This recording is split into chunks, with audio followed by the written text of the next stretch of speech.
Meu nome é Severino Vitorino dos Santos, sou aluno regularmente matriculado na disciplina de Ciências Políticas do curso de Ciências Sociais da Universidade Federal de Alagoas, campus de Arapiraca.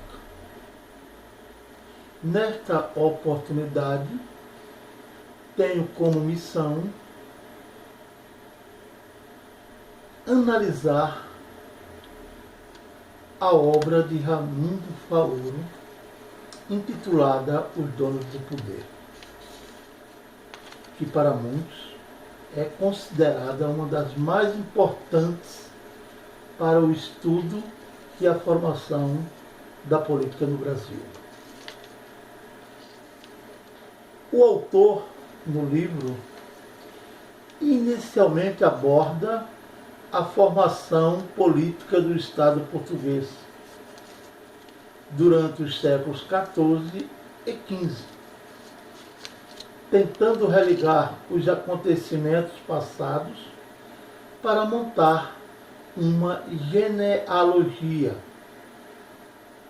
Para criar essa genealogia, Faoro toma como marco inicial as grandes guerras de reconquista e de ordenação do Reino de Portugal,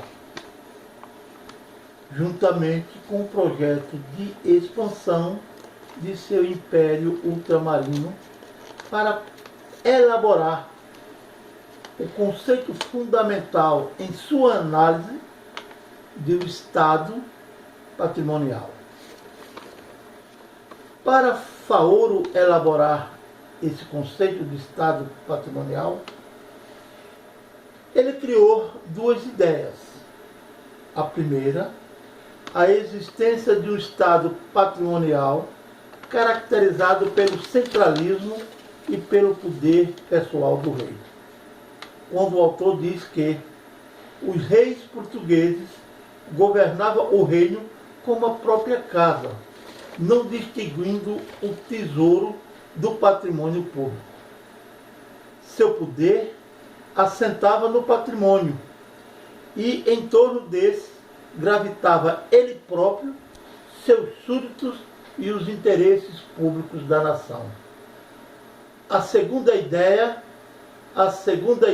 do capitalismo político, o Estado patrimonial, tendo como contraponto o desenvolvimento do capitalismo na Inglaterra, onde a livre iniciativa deu a tônica do processo de constituição de uma economia de mercado em Portugal, quando o autor afirma: o capitalismo cresce à sombra da Casa Real, faz-se apêndice do Estado.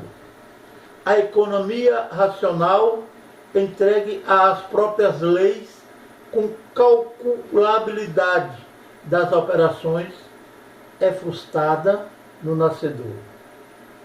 Esse pecado original da formação portuguesa ainda atua em suas influências vivas e fortes no Brasil em pleno século XX.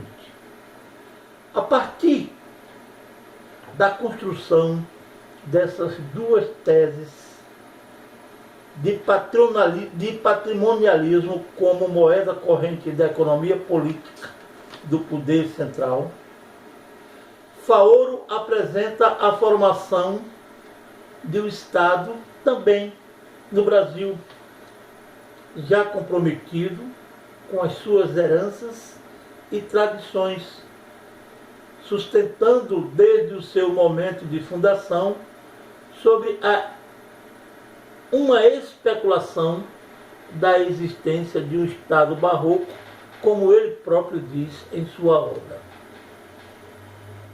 Com essa tradição de origem portuguesa, porém apropriada e continuada na obra do Império no Brasil, pela herança do poder, Faoro deixa a demonstrar a recusa à história brasileira qualquer princípio que desde a sua fonte não tenha estado comprometido com a herança ancestral portuguesa. Assim sendo, para melhor compreender a história política brasileira, Faoro observa e aponta a existência de um elo de continuidade entre o Reino de Portugal e o Brasil. Afirmamos que a obra Os Donos do Poder, como dito inicialmente, é um marco importante para a história da política brasileira, mostrando todo o seu desenvolvimento genealógico e a sua ligação com a formação política do Estado luso. Portanto, o jurista gaúcho Raimundo Faoro deu uma grande contribuição para a historiografia brasileira, demonstrando os elos históricos que levaram ao estudo